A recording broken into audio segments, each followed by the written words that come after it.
whatever I do now, it's going to have a 5-year commitment to it, 5-year minimum. I'm not going to stop like I did with personal training, like I did with e-commerce. I quickly realized, and I think I probably must have read the compound effect by then, that like whatever you stick with will work, but you just got to stick with it. And most people don't have the stamina to be able to stick with it. And you better, right? From training, when the going gets tough, the tough get going, and as you start feeling that resistance, that's when the workout starts. And I think that's good to have that discipline, even if you're kind of an athlete. Is to, when the pain starts to kick in, okay, now let's work, right?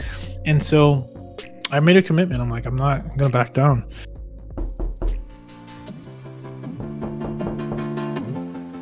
Who's this? Oh, you're an entrepreneur? Oh, you're a real estate investor? Oh, you're trying to learn from those who did it? Well, come into the lab then.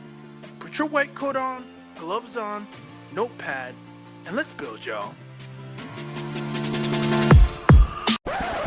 Experiment Nation, what is going on? Your host, Ruben Kanya here. Another solo episode, and I have to give a huge shout out to Chris Williamson, because he's given me inspiration to do a milestone reflect. Officially, we've had 300 episodes into the lab. That's 300 master classes. That's 300 experiments. And alongside these experiments have been a lot of insights, which I probably do not have the entire episode that I could dedicate to recapping all the insights. However, I am going to do something special because when I first got on this journey, it was, self-fulfilling in a way, where I did want to get closer to my real estate peers. I did want to understand how their minds worked. I did want to understand the different niches in real estate. And with that, the beneficiaries of it were my listeners along with me, who were able to capture a lot of the insights I was capturing. But with that said, I made it a lot about the folks that I was interviewing. And then recently, I think, recently in the last couple of years, we've had a breakthrough in midterm rentals with the niche of insurance, and I've been able to share my insights of what I learned. But I don't think I've done a really good job of telling what my story is, how I got here, why I did what I did, and what are some of those insights. So I did wanted to open up the door, be vulnerable, and also share, the power of the experiments. 300 experiments later, what are my lessons of my journey in real estate so far, and where did it all begin? And I would actually recommend any of you listening to this to do a very similar exercise more often than maybe you've ever thought of doing, in the form of, you can do it in any form that serves you, but in the form of journaling, in the form of, in this case, I'm doing audio, but I actually took quite a few hours just to reflect on where it all started, how experiments and every experience served each other, and how, everything builds on top of each other, and nothing really is a waste of time, because it's your life, right? I don't believe that time is money. I believe that time is your life, and every season that you've spent, or any skill set that you've taken, you can really start connect the dots by looking backwards, which is really interesting. As you reflect, you start seeing, oh, that's why this happened, not to me but for me, and here's how I was able to use it a couple years later. And I wouldn't have seen that as a blessing until now. I do see it as a blessing in retrospect.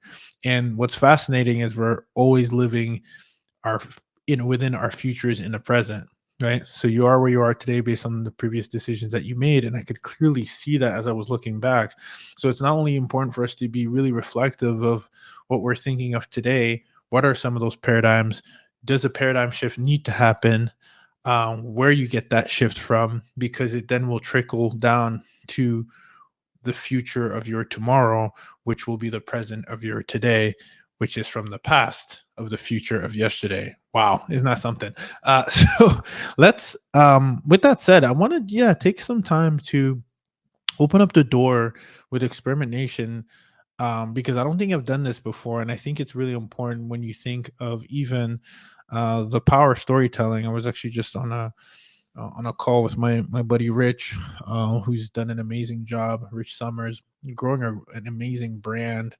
And one thing he was telling me about is storytelling. And if you actually think about it, I actually had this gentleman um, on exactly what to say, which I actually recently shared. And I actually have the book here, I believe, somewhere.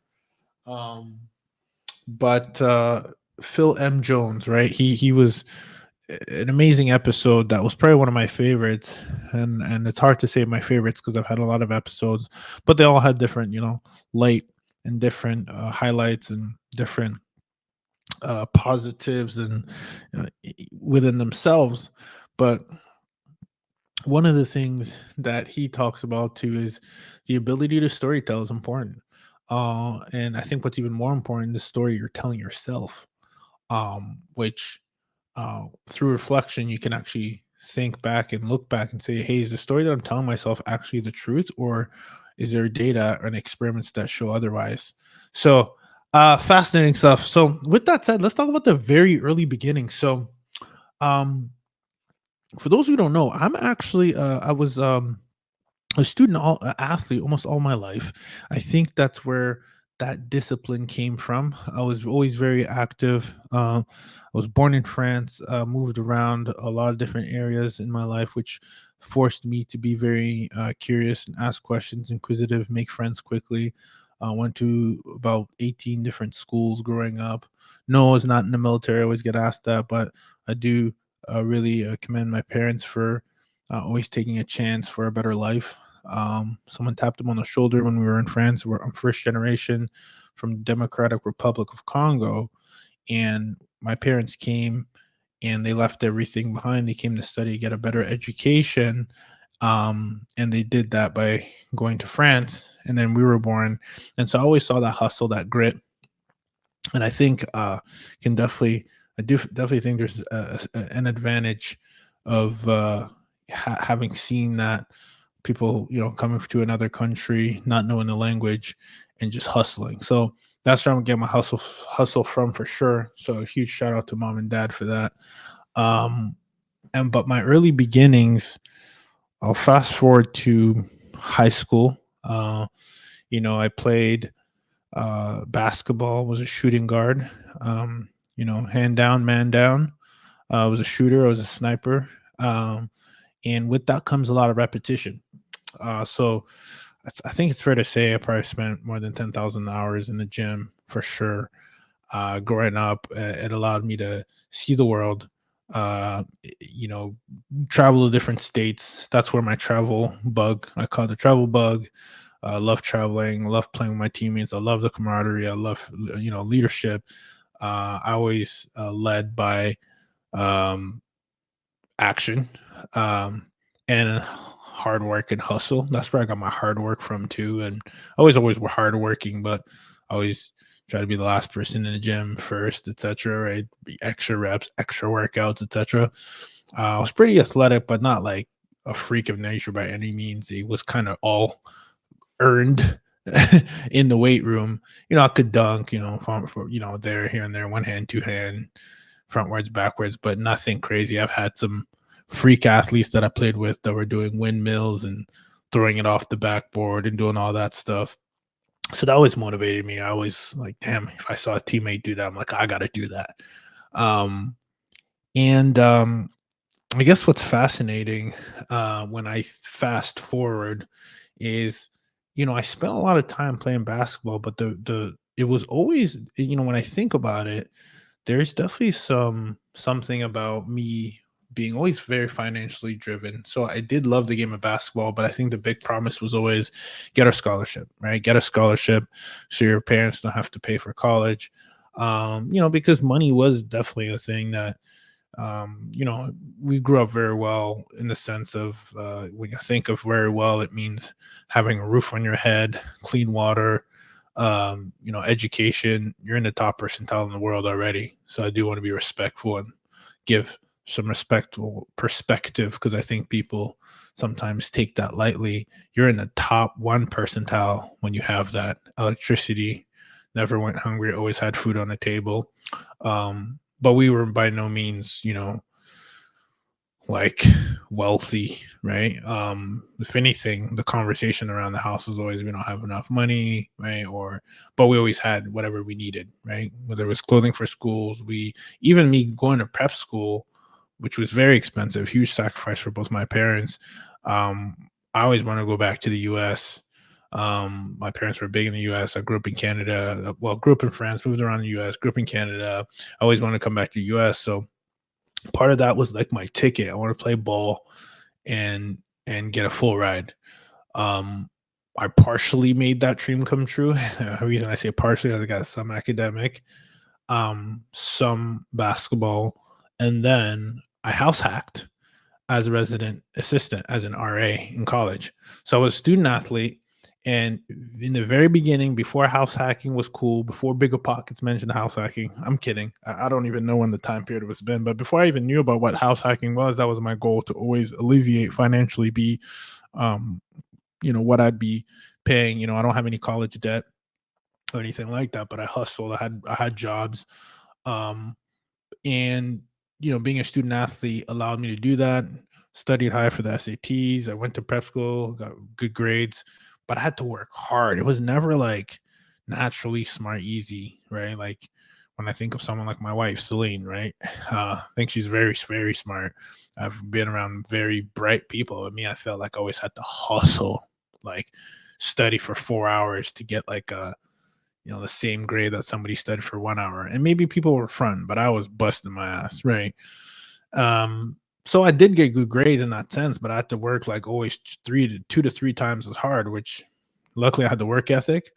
But I do want to highlight these. I want to talk about frame, and I did read the 4 hour work week when I was right before college, and then Rich Dad Poor Dad, and then the Millionaire Fast Lane, I think, came right around college. Those are very big mindset reading books um, that shifted my mindset a lot. So going to college, I had the house hacking. I was also listening to Bigger Pockets. I was doing house hacking without really thinking of it much, but I knew I was saving money on room and board, which is very expensive in a private university. Um, and I was in charge. I was doing walkthroughs of buildings. I was in charge of conflict of tenants, or I should say students, that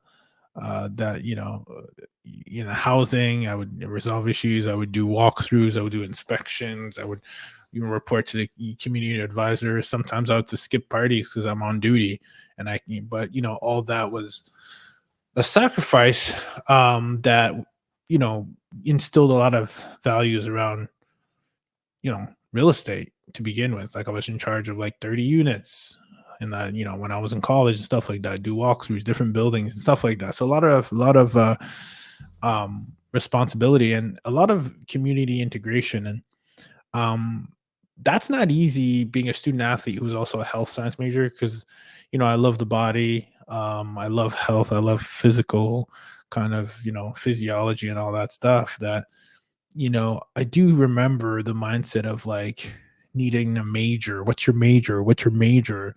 And like when I think about that, it's not how I would want to rethink it.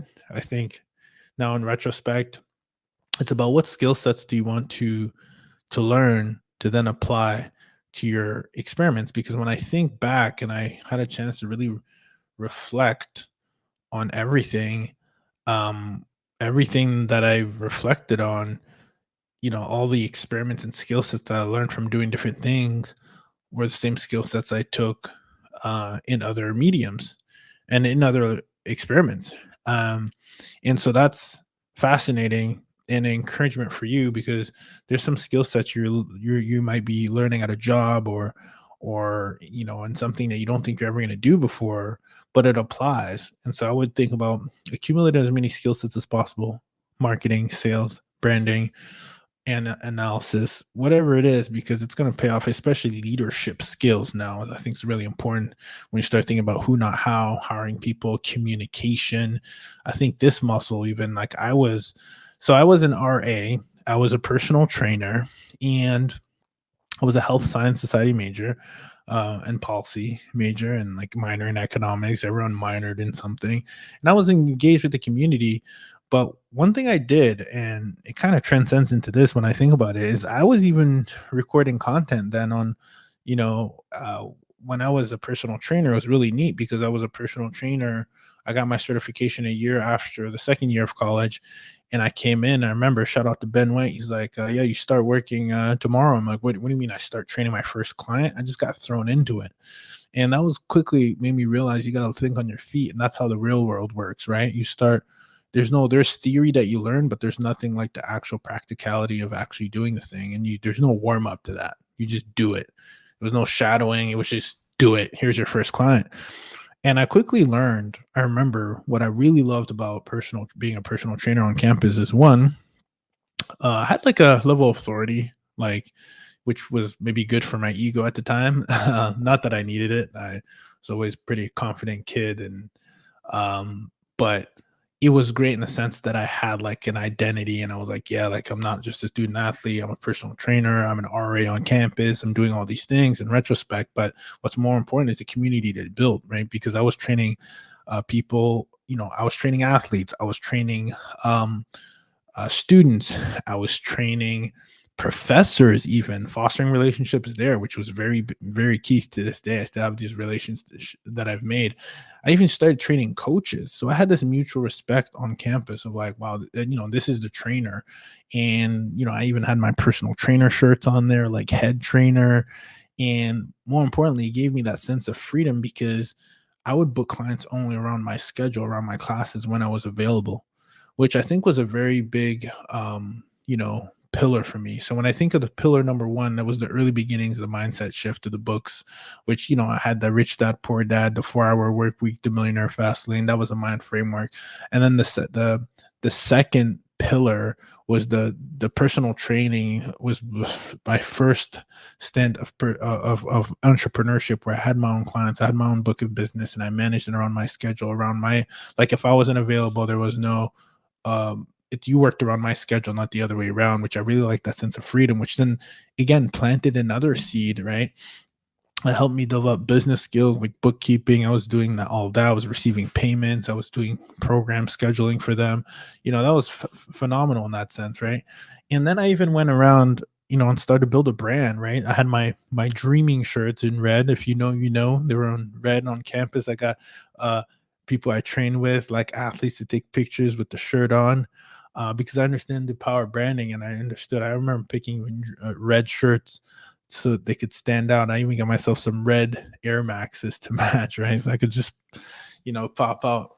But what was really neat about that experience was the branding. Branding is key. So I start to pick up a lot of these elements, which I still use today. Now, if you think about that, two things I want to highlight there, right? Number one is the branding. We had the dreaming shirts had a really cool acronym. It was called Dream Right, Expand, and Make Intentions, Nurture Goals, right? Dreaming, right? And I would always say that even when I would record content. So I started recording content. You can still check it out to this day. It's live. It's never been taken down.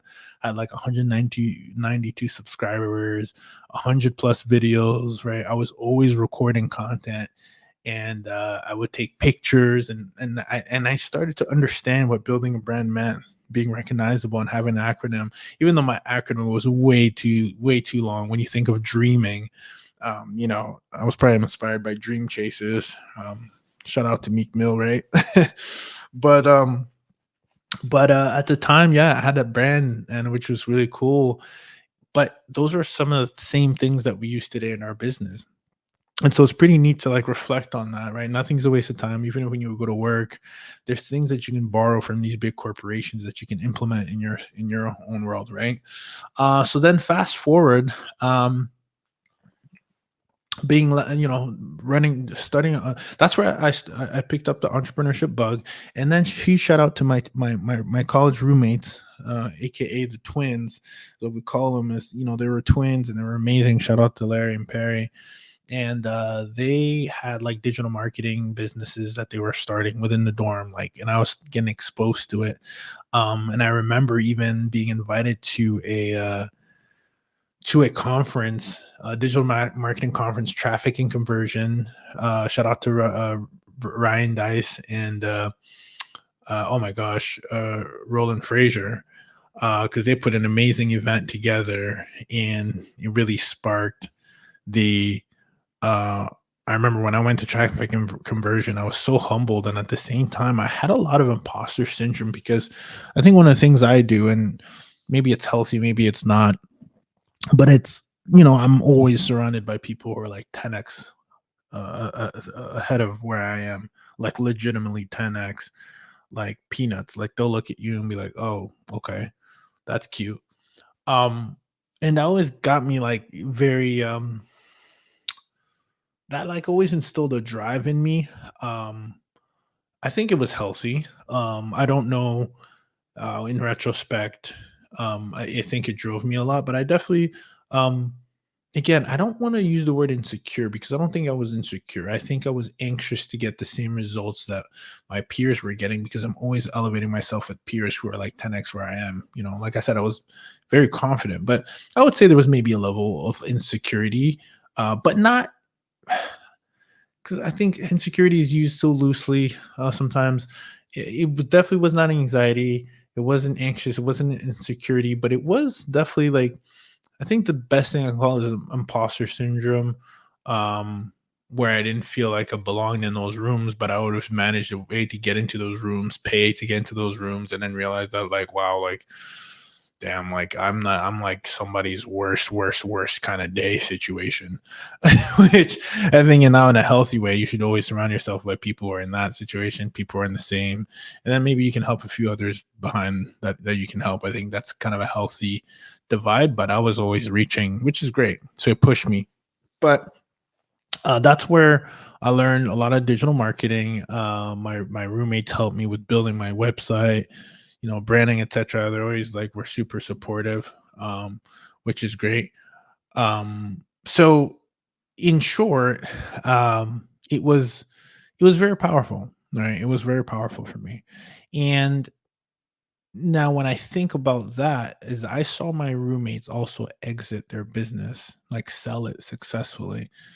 I think at the time we graduated, which had always instilled in me, I'm like, okay, great. Like, I'm going to do something with this personal training. I'm going to own my own. The closest thing I could think of, because I'm getting education and I'm trying to make sense of the education, which I'm trying to think of the next step, right? Like, okay, like beyond the majors, what's the next step, right? What's the next phase?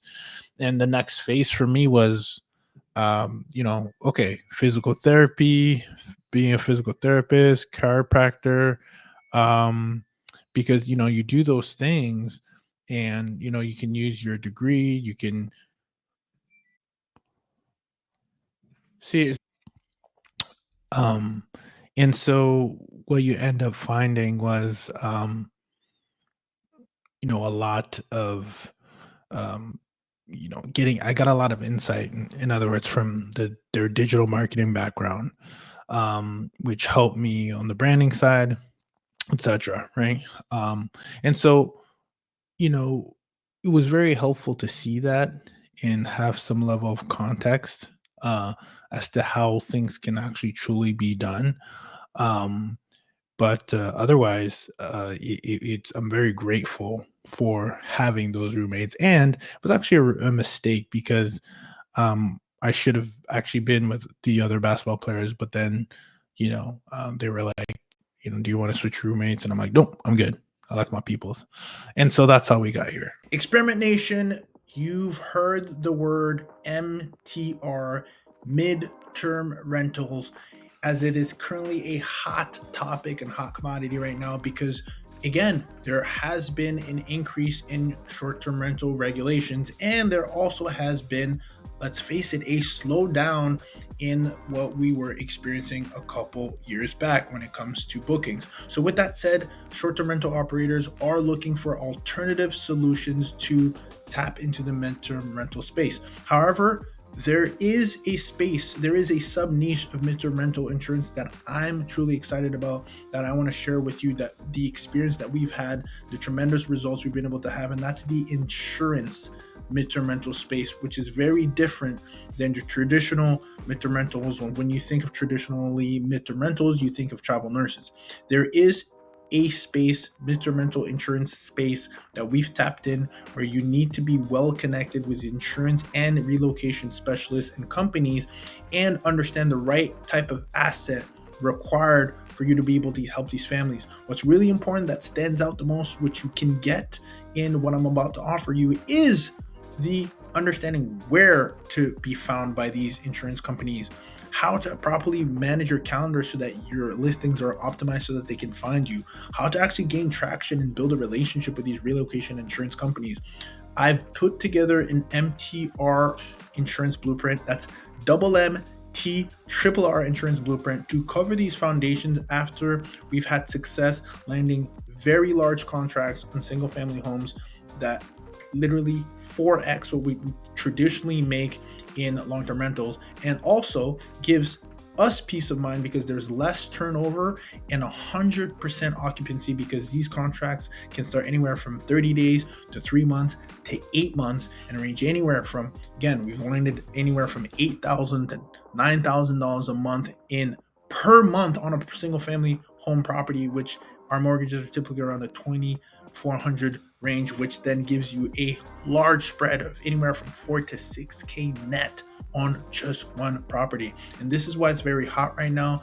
But people who haven't been in the lab with individuals like myself, like Jesse Vasquez and Dr. Rachel Gainsborough and Noble Crawford, don't have the foundations and don't know exactly where to start. And therefore, this is why I'm giving you guys a blueprint, the MTRR insurance blueprint. Go to the website experimentrealestate.com and get yourself a blueprint to completely change, or at least have a plan B if you're a short-term rental operator looking to maximize your occupancy and profitability. We'll see you on the other side. But I did have a rude awakening. I had a rude awakening when graduation came around, fast forward, and I had all this book of business. I had all these clients that I was essentially going to leave behind. Now, luckily, with my digital marketing insight, I did put together a program, virtual program, but it wasn't sticky enough. And so that made me also realize, okay, I want a business that can be ran remotely. Another thing, key takeaway, was like, I want a business that doesn't have my name in it. That way I could always sell it. That was kind of a thing, which is very different than personal branding. We talk about personal branding. You want your name, but your corporate brand might be different. Sellable asset, etc. Not to be mistaken. But yeah, that was kind of a wake up moment. Okay, great. Book of business left behind. And again, we're not talking like huge, big business. Like I was doing well for a college kid, but it was just also interesting to see that with what I had learned on the digital marketing side, that like I didn't, aside from my YouTube channel, I didn't have an asset that I could take with me, which is such a good reminder, right? That's why we love transition real estate, because you have an asset that you can own anywhere in the world. So great lessons learned there. Third pillar was, well, what happened after college? So fast forward, I was on that track of got into chiropractic schools. I had interned. I was I had kind of done what I needed to do, and also I was an athlete and I loved this stuff, and I was very active. I had a lot of hours committed to it, so huge advantage. I got in, but then my financial aid fell through, which was always a blessing in disguise. I think it's always good to realize. At the time, it didn't feel like a blessing in disguise at all. But I think sometimes it's important to understand that, or at least have an understanding that when something, when a door closes, another one opens, of course. And sometimes it's not that something happens to you, but it happens, for you. And so that happened for me, because then I was put in a very interesting situation where I remember my folks at the time were leaving Canada to go to Georgia, which then ties into why I started investing in Georgia. But I was staying at home in Canada, not sure what to do next when that had fell through, right? Because that was the plan. But it's about how you pivot. Everyone's got a plan until they get hit in the face, right? I think Mike Tyson used that quote, or that's his quote. So what was interesting then is I took a leap of faith, and it's funny. It reminds me of the Pursuit of Happiness movie, where you're like, I got an internship at DeWitter, right? I went to the West Coast. It was this training, it was how to be a business analyst. My family was moving at the time, so literally I had to buy a one-way ticket, and there was no like coming back because I wouldn't come back to a place to stay. Mind you, I just gotten out of college. Was just crashing my home, like my parents' home, right, our family home where we grew up, and at the time, um, yeah, I was kind of like, well, there was this training where nothing was guaranteed. They paid for a room and board and other house hack, and then whoever gets trained and placed furthest, the fastest, or competitive pool wins, right? And there's obviously multiple placements, but you go out there, they board you, and then they train you, and then they place you. Essentially, some staffing agency kind of model. It's not around anymore, or at least not like that. It was pretty like a movie. So I packed my bag, I took off to the West Coast, and there I went, and I just took a leap of faith. And huge shout out to my dad, because he kept telling me, man, you got to come back to the US. There's more opportunities, etc. So I did that, and then I got super competitive. I remember I went out there like, I gotta go get it, and I gotta get this position. I ended up being like one of the first that came out of that batch, that group. I got placed first. And then my role and my curiosity continued to open, because my role as a business analyst was to ask questions, right? It's to literally go into an organization, be like, why are you doing it this way? And, oh, because it's always been done this way. Do you even know what this means? Do you, and then you start realizing a lot of people are just figuring it out along the way. It doesn't matter how big the corporation is. You go behind the scenes, you're like, wait, like, these guys really don't got it figured out at all. And they're big name brands, big name companies, right? So that's kind of an interesting, reference point for all of us in our labs, because everyone's trying to figure it out. And then I quickly also realized that there's a lot of subject matter experts in companies that also don't know everything. Everything, that don't know a lot of what they are supposed to know, right? Which is good, because you go into these meetings and you think you're supposed to know everything, and people are scared to ask questions. So I always even say this in my mastermind group, or if I'm doing a webinar, like, ask the question. It's going to help somebody else in the room, and it's actually going to reflect well, because there's somebody else in that room who also didn't know, and that's going to really reflect well. So, but yeah, that pursuit on the West Coast got me into this gig that I ended up doing for the past, half a decade or so, if not just about a little over more from that. And I quickly learned another lesson in that tech world, the staffing agency world. I really learned quickly the power of arbitrage.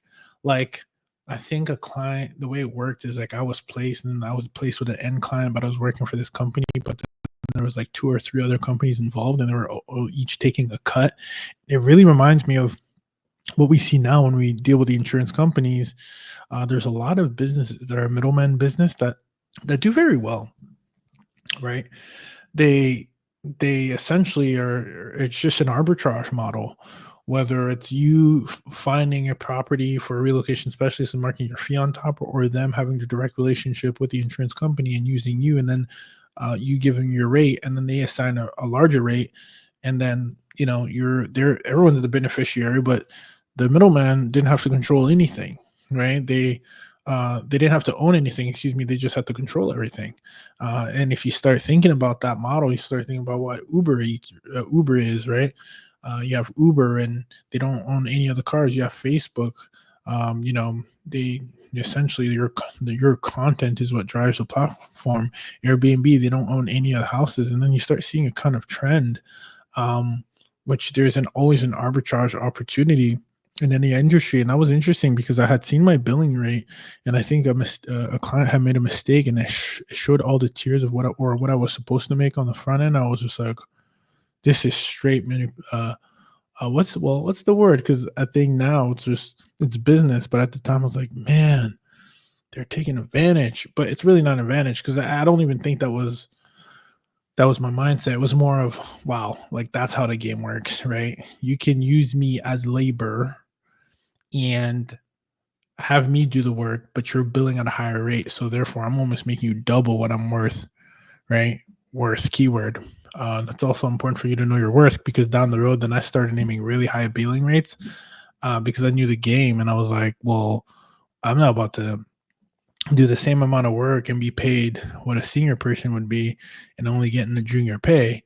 I know my worth now. This is my rate. And if you do need my talent, this is what it's going to cost. And so I like double and triple. And I started really getting into that world of like having a higher rate. And I think it's also interesting because of what I saw, there's a fundamental disconnect in culture between the work culture doesn't talk about how much they make. The entrepreneurship culture always talks about how much you gross, how much you made, how much you're making in, what's your profit margins, how much you gross per month. And I think that's important for the fact that if you don't know what your peer makes, then you don't know what's possible. And I think that's very important. That transitions very well into how we got into the insurance space, because a good friend of mine, shout out to Dr. Rachel, you know, Gainsborough, she literally shared her receipts with me, and she's like, yeah, this is what I'm getting. And I'm like, what? And then it sparked my attention. So even in the workforce, I think it's almost possibly strategic that it's not part of the culture to share how much you make, which means you could really be getting underpaid and not having that conversation. And maybe it's there to not create that sense of, oh, well, Tom's getting paid that much, how come I'm not? But I do think it's dangerous if you don't understand your worth in the marketplace, because in the insurance space we understand our worth in the marketplace with respect to not only what we're getting in our mastermind group, right, because we're seeing and we're sharing what's working, what we're charging, what kind of property was, etc.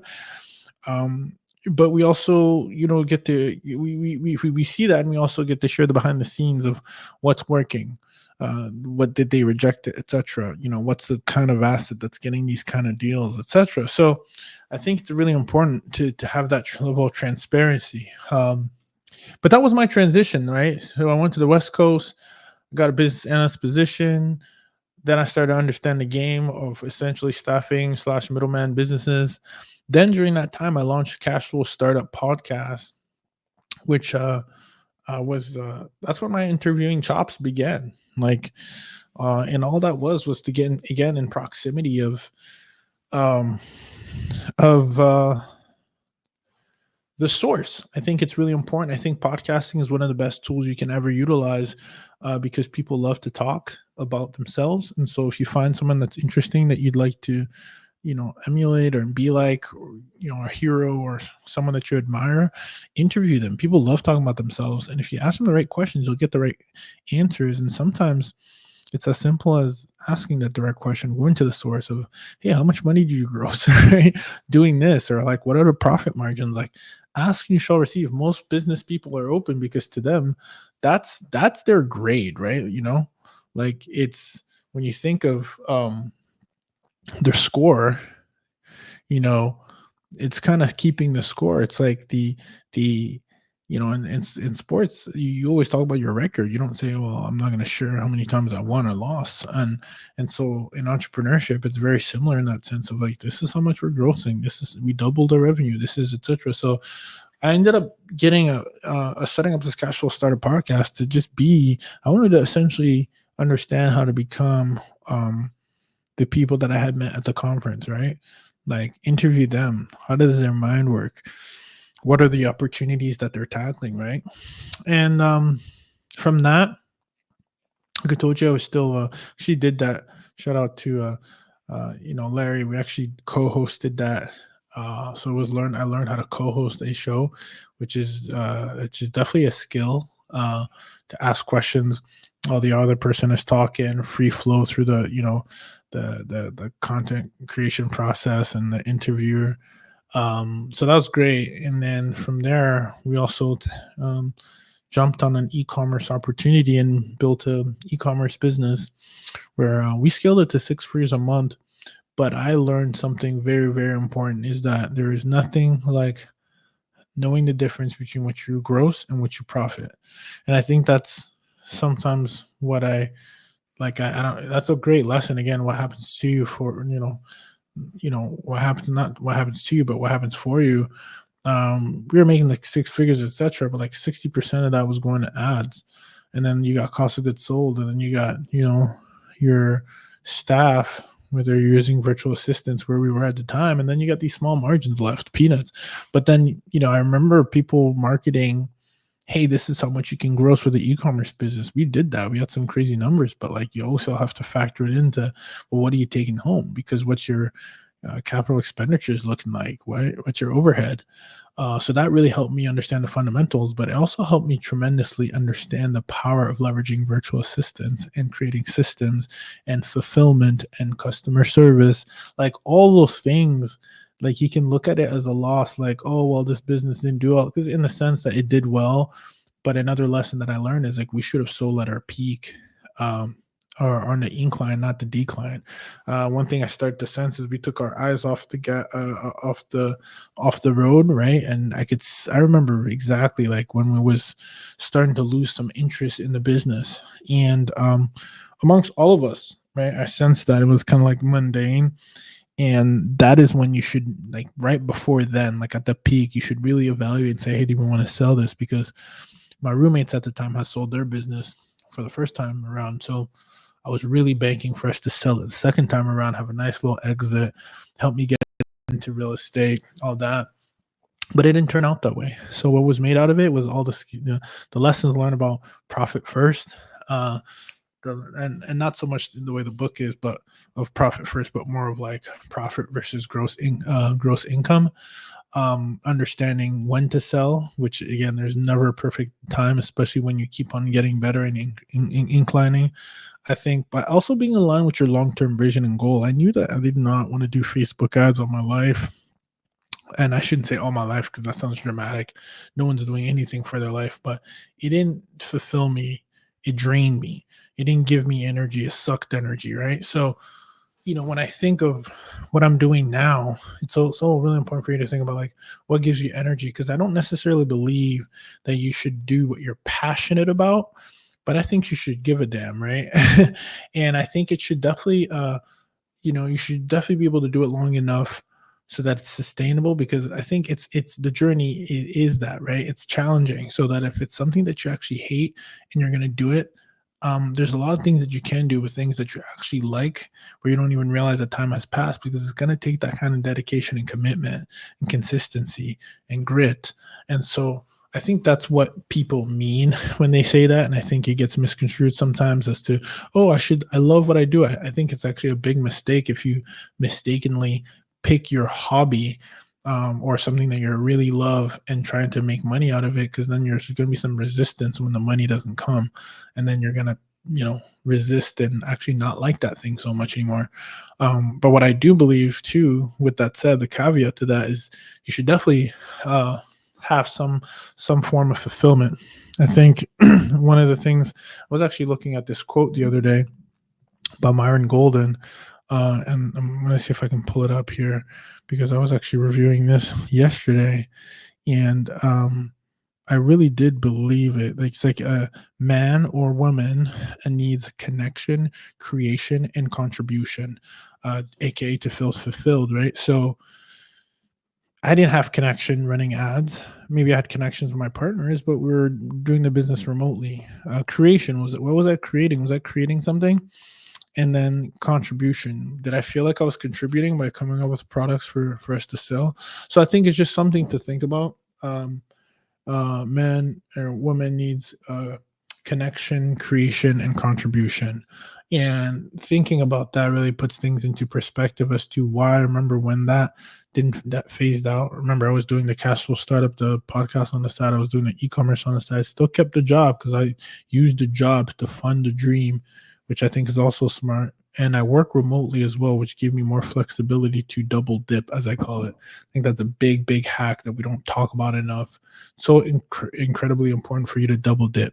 So in a perfect world, my blueprint is you get a job that's 100% remote. You double dip. What that means is you're not worried about commute time. If you start at 9, you can literally finish in other outside business activity or work activity at 8:59. And even then, you can bleed into that if it means that you're just going to get your work done, right? Pick a job that allows you to get your work done and is not based on how much time it is to clock in. That's why I like tech. And then the reason you want it to be remote is so that you can actually house hack and, every year change your primary residence, because you're 100% remote. You just got to let your HR know that you change your primary address, and your lender is also going to bless you in the sense that, yep, you have the right to be remote, and this person has the right to live anywhere in the country. And so that was a huge beginning part. 5% down house hack, 3% down house hack. If you want to even hack it to the next level, get yourself a license, because I was getting paid when I was buying the first property, second, third, right? Like every time, actually, I'm licensed in every state, because yeah, I didn't have money lying around like that. I was either investing into the business to grow it, and or so aka leveraging the job very wisely is the best advice I can give, and being very strategic. I actually had turned a job offer from you call those guys JP Morgan, right? JP Morgan, which is a big bank, right? You'd be like, oh man, dream job, etc. Turned it down because they wanted me to be in the office, and I had a plan, right? I need to be remote. So how does that happen if I'm remote? Yeah, so I received an offer from those guys, and I turned it down. And that's just to show, just to be aligned, because sometimes if you're not aligned and you don't make the right decision, you don't make the right call, it's because you're not clear on the path that you want to go. But very quickly, I knew I wanted to be remote. I knew I wanted to have the ability to continue to flex the muscle as far as building something on the side so that I can replace my income, or at least your net worth, etc. Right? And cash flow. That's important for me. And so that's what we're building, right? And that's a nice path to getting there that is not often talked about.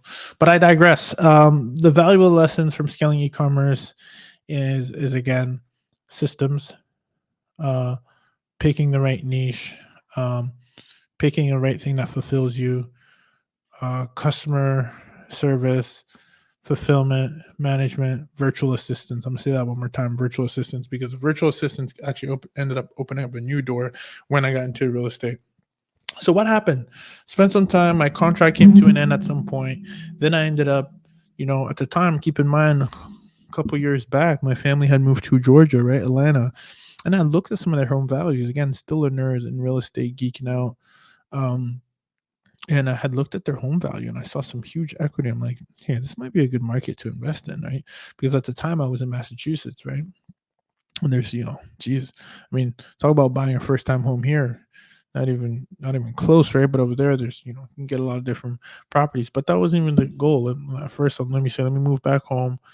Let me get my license and go from there. And the plan was to learn how to wholesale, to, learn multifamily, like all the stuff I was reading about. And I'm like, I'm gonna give myself some time to transition and get my license. Took a little break from work, moved back home, and did that. And yeah, I mean, I got into wholesaling.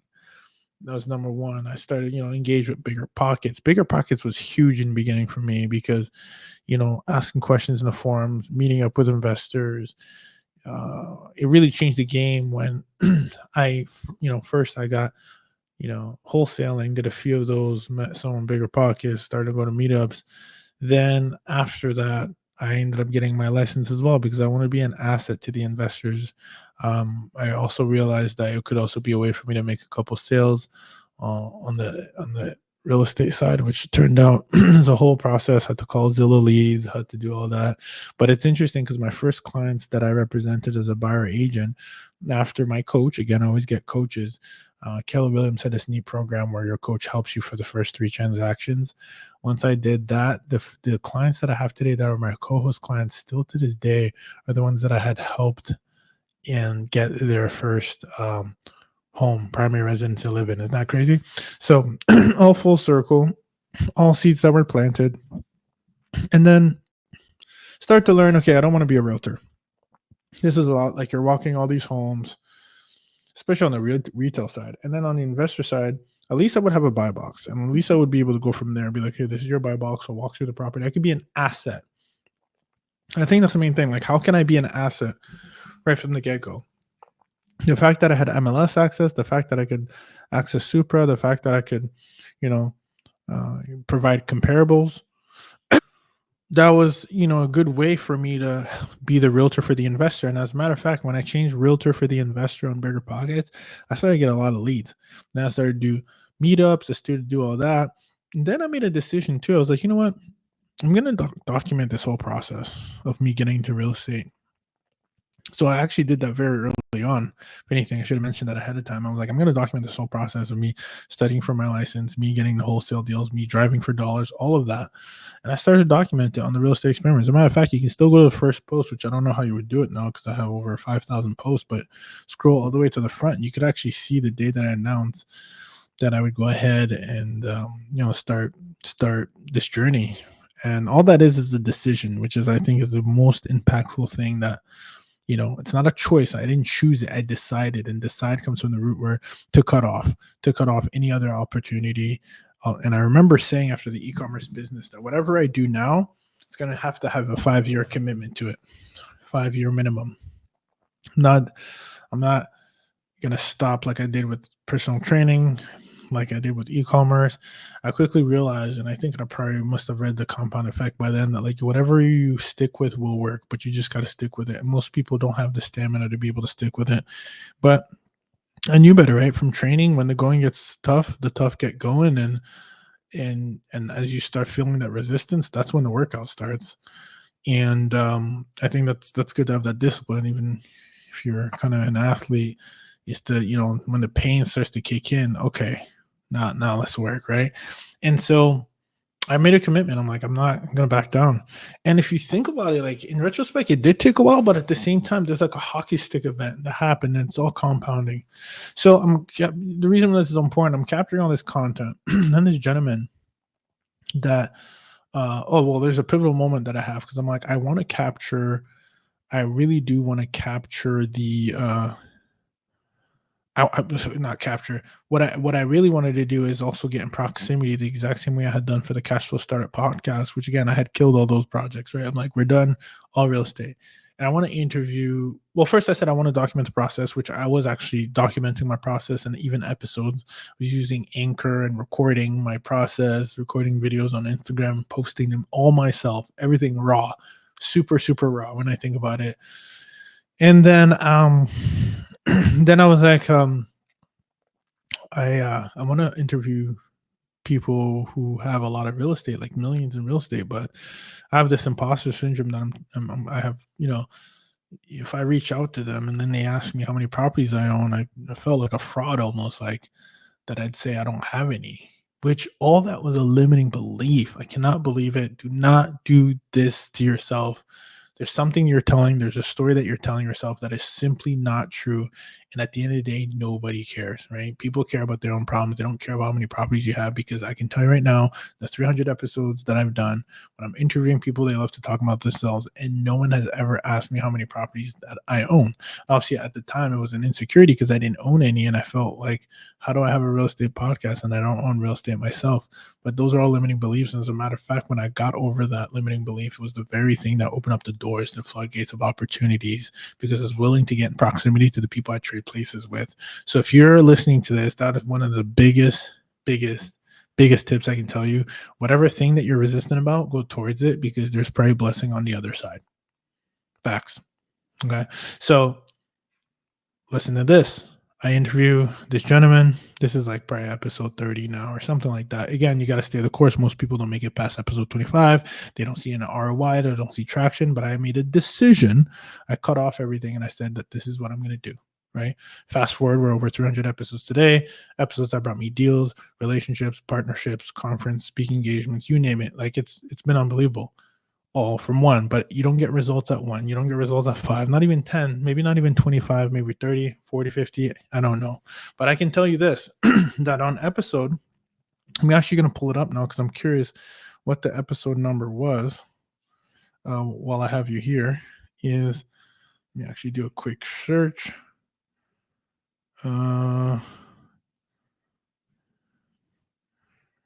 see, episode 62.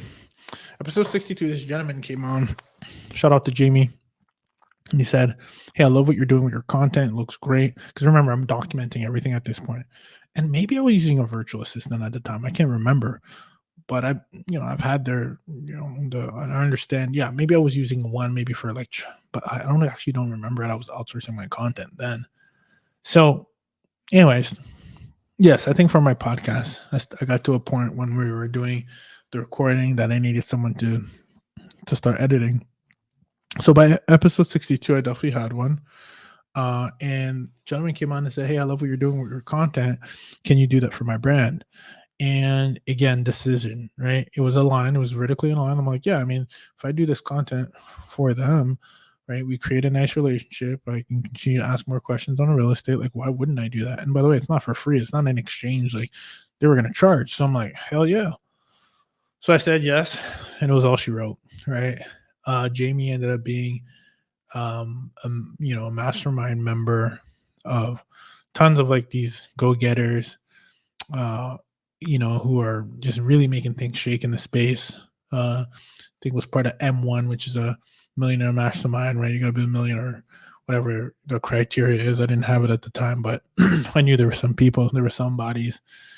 And because we did a good job with his brand and he was a super connector, everybody from the masterminds came. And they're like, who's doing this for you? Invested talent. And so why is this important is because A, if I didn't start the podcast, the opportunity would have come. B, if I didn't make a decision, I was clear on like what I want to do, everything real estate, then this wouldn't have happened. Then later on, like I'm talking about 30 plus clients later, we have an agency that produces content for real estate folks and repurposes content. Now, that was a huge breakthrough for me to now become the real estate marketing person in the real estate space because it gave me access. I still didn't even have real estate like that. I don't even think I owned real estate for quite some time, but it gave me access, right? And then episode 91, 30 more episodes later, one of the clients of the agency, Michael Sjogren, launched, the host of the Short-Term Rental Secrets podcast and the entire brand, came on. We had him as a client and he kept talking to Airbnb. And all at the time, my paradigm was around bigger pockets. Get one door, then you get another door, then you get another door, or, house hack here, which was what I understood most at the time, or multifamily syndications, right? Like I understood that. But this Airbnb guy came out of nowhere. I'm like, what's up with this Airbnb stuff? Like for me, I'm like, how could it make sense? Like you have 100% occupancy versus 40% occupancy, or 50 or 60, whatever it is. It's not 100%, but I hadn't done the math. So this gentleman comes on the platform, talks about how he retired himself, retired his mother, retired his wife in 18 months. And I'm like, what? And at the time he's talking, and like, as he's talking, something starts clicking. And this is like fast forward, right? This is episode 91, mind you. So at the time, I was doing a lot, but I quickly realized, and if I want to take another step back, I had even, I had done wholesaling, I had done retail, sales as an agent. I'd helped investors buy even fixer-uppers and help them sell. I had seen different sides of the industry. I've done driving for dollars, right? I'd done that. And I was kind of like, I've seen some really beautiful open houses. I'm like, damn, okay, this listing agent is literally got these showing agents showing homes on his behalf across Atlanta, and he's never around. Shout out to Joel's team. I was part of that too, like a big team. Not like for them, but I actually did some showings for them. So I saw all sides pretty much, or a lot of good sides. And another side I did multifamily commercial. Since I worked with shout out to Deborah, she took me under her wing. I had cold called a lot of these bigger syndicators and understood their buy box, let her know what of listings of Deborah was available. We said we'd split, if I brought a deal, never got a deal closed on that, but I got a lot of experience calling on her behalf, the list, nurturing the database, etc., hearing the people on the other side. And then I really understood. I was like, man, I want to be on the other side. I want to be an investor, man. Like I've done the retail side, I've done the wholesale. These are just jobs, I feel. And there's no offense to anybody. They're businesses. But I'm like, I need to be an investor and owner. I need to own the asset. Again, I'd done meetups at the time, etc. I still don't own real estate. I've helped people in real estate. I'm still helping though in the community and being an asset. I'm hosting meetups. Doesn't matter if I own real estate or not. I'm a realtor for the investor, and I'm helping people, and people are showing up. It's first time I did the meetup. It was just my sister that I brought her, and like no one showed up, right? Then maybe one or two people, and then next thing you know, I was having these big meetups, right? But fast forward to episode 91, that's when it clicked. because like this doesn't have to take long, and I've done the math based on the math he's done. So right in 2020 is like when we closed on our first short-term rental, and then the numbers were crazy. I ended up negotiating for furniture, found a 4-bedroom, 3-bathroom home, put down 5% because I was remote. Then after that, we split, and then we started renting it out. It was already furnished, so it was like almost like getting a house for free because I'm a realtor and I got 3% commission. And we started renting the bad boy out, and then started to go from there. I would always leverage the primary, move all the time, then move out when the time was allotted, or because I was remote, I had the flexibility to claim, the office or whatever the case might be with your accountant, figure that out. But in short, when, like a couple years after, still constantly learning, then, Rachel, who is a good friend and was also a client at the agency of Invested Talent, giving us some marketing advice. She's like, I'm doing this funnel, I'm doing this thing, this offer. I'm just listening to her offer, and I joined the call, and I'm listening to this. She's talking about insurance companies and contracts with short-term rentals, and then she's showing me her numbers, and I'm blown away. I'm like, how are you getting these kind of margins in this marketplace that doesn't have a pool, that doesn't have a palm tree, a hammock, and all those fancy bells and whistles that I feel everybody and their mother has on the investor side, that was making us almost feel like we need to go in another state to invest because the grass is greener and they were getting better margins, right? We're talking about folks in Florida showing off their pools, making $20,000 a month, etc. And we're there with our little respectable little, it's all perspective. They're good homes. They're not luxury properties, but we're not banking what they were banking. But now we're laughing because our margins are, some of these folks are putting 100K in the property, and we're putting in like 30K, including a down payment, and are making that back in like 4 months. It's crazy. Now it's all relative to, the business model. I think our cash on cash returns are wild compared to what people are putting in. And that's why, because we asked the question, like, what can we do with what we have today? And without going to the other side of the grass is always greener. And so that's kind of how the evolution, first the real estate pivot. I want to be the investor. Then thanks to the podcast agency, I got exposure to a paradigm shift. And then within the paradigm, I started to learn another new paradigm, which was the insurance. And then once we heard that, made another decision commitment. Once I saw the first contract that came through, which was an $8,000 a month contract on the margins on a home that was $2,100 a month mortgage, it was all she wrote. Like it was like making 5 to 6K a month net on one property, one door. So I'm like, how do we get more of these? And I just made a commitment. I'm like, invest in myself, invested in Rachel, always invest in coaches and mentors and guides and friends that are always doing things that, or I trade places with them. And then from there on, I just scaled the second property, third, fourth, fifth, and then we are occupied. I started to teach others because I had a program that would teach you how to launch your Airbnb, because I'm licensed, so I can help you buy one, can help you furnish it. And that's what that first was. And then once we learned this model, I'm like, we need to teach this to our students and then our clients at the time. And then the mastermind just grew because people were getting results. And now I'm in a place where it's a very humbling place to be able to broker contracts, have direct relationship with these national agencies who know us very well, who think of us first when they think of Georgia. And we're just getting to the beginning, because now it's like, okay, how do we become a household name? How do we become like it's not even a question that you're going to reach out to us? And then how do we build a platform that makes things easier for them to reach out to us? How do we build funnels? How do we, truly create a dominant brand that, these companies have been around for centuries. Temporary housing is a niche that we're in. We call it midterm rentals and all. That's cute, but temporary housing is that's what it's called, B2B, right? So when you do that, some of these no-name people are just you don't even know they exist, but they're making a killing because they have these direct relationships either with these other relocation agencies or even insurance companies. So how do we become that, and then how do we just completely dominate the marketplace and create a platform where it's easy for them to work with us?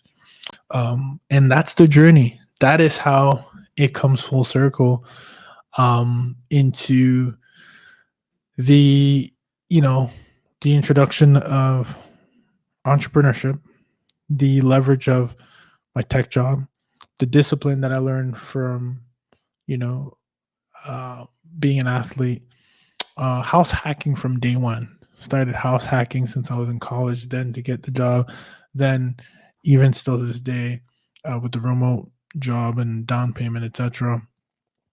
And then how to scale, right? Like I said, the agency, we use VAs. Now I use this exact same virtual assistants, and the best tip I can give is creating standard operating procedures that if you're going to do something once, you do it once and you record it, and then someone else can watch it again and do the same, and then you can tell that person to do a recording and then fine tune this. We use vidyard.com for that.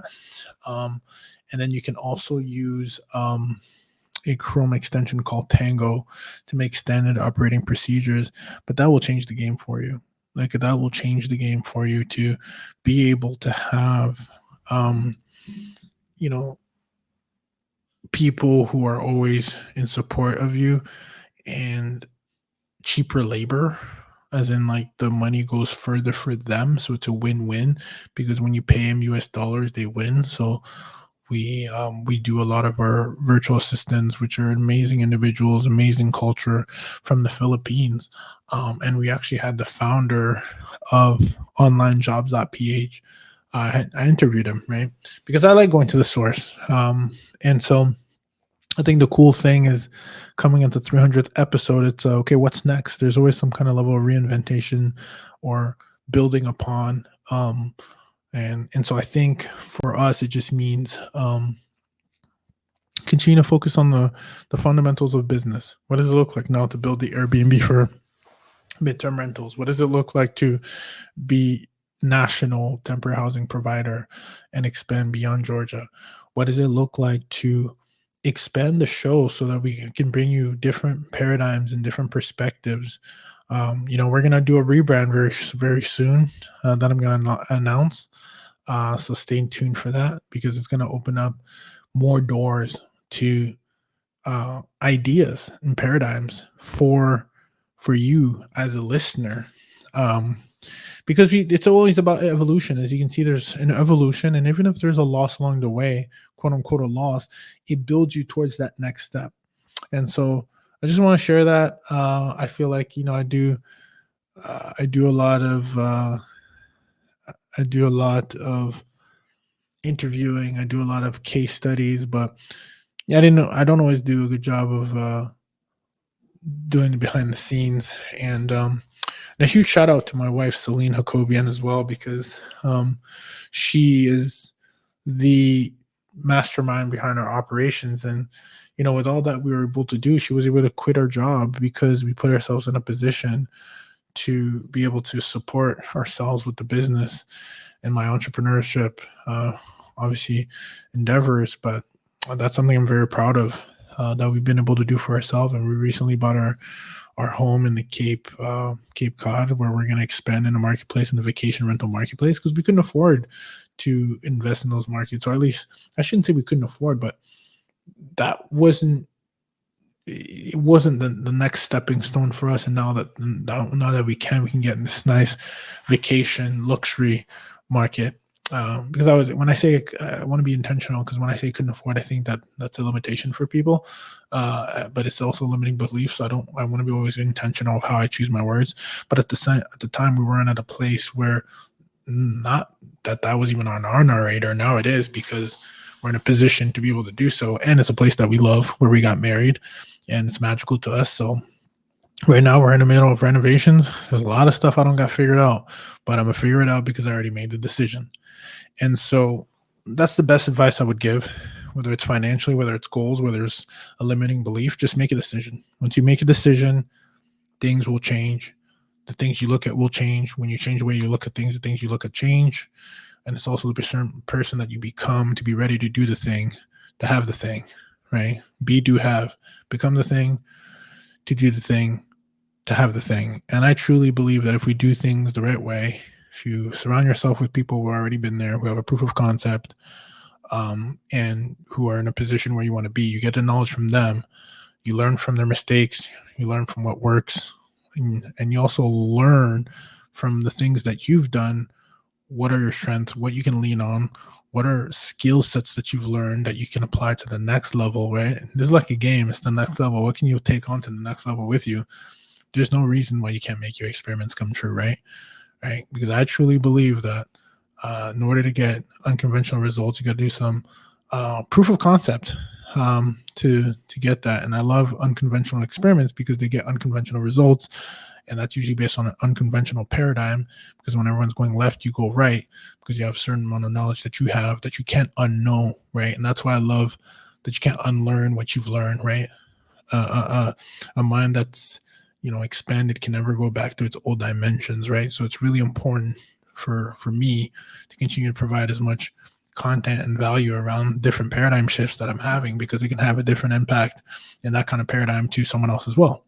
It's the paradigm shift that one needs, that maybe your partner needs, that maybe someone in your family needs, but it has to start with you first. You got to put on that oxygen mask on first and make a decision that that's what you're going to do. So with that said, the best has yet to come. 300 episodes in the bag with many receipts and experiments to show. 300 experiments later, my goodness, we are here. And it's been real. Thank you so much for listening. These are just some of the lessons from my journey in real estate, tech, and entrepreneurship. And truly keep in mind that do strategic experiments, and you're only one successful experiment away. You only got to get it right once.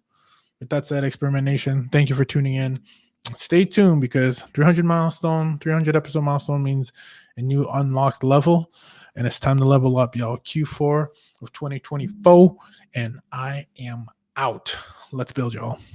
Experimentation. I believe there are two critical components that will help you achieve your goals very quickly and succeed. Number one, it's information like this that you received on a show, in an episode, and content that you can find on my YouTube channel or anybody's channel. And then there's a community. And the way we've been able to expedite our process, the way people in our community, people that we consult, mastermind members, whoever, they get the information on an episode like this, but then they also have a support, whether it's me guiding them or being guided through a community.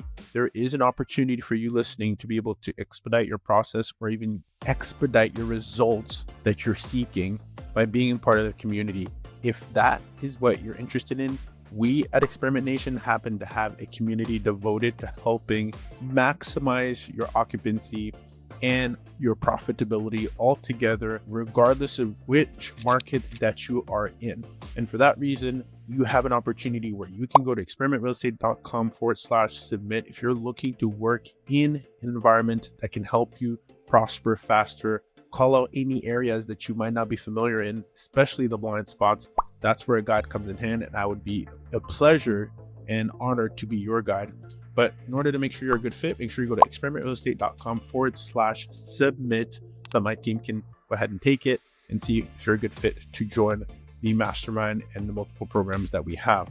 In addition to that, I'm also now a YouTube partner, which means that I want to give you more access to information, more access to Q&As, more access to the questions that actually come out of our mastermind that help people expedite the process. We've seen people get anywhere from $4,000 to $5,000 to $6,000 to even $7,000 a month net on just one door by applying the strategies that we use by working with corporations and furnished accommodation in a very strategic way. So if you're interested, make sure you also subscribe, because I'm going to have different tiers that's on YouTube now that we've become YouTube partner, to continue to be the bridge to your success in your lab. And your lab means your life, your goals, or wherever you're trying to head. So make sure you also hit the subscribe button on my YouTube channel. That's youtube.com/real estate experiment. We'll be there. You can also look us up at Midterm Rental Insurance Experiment.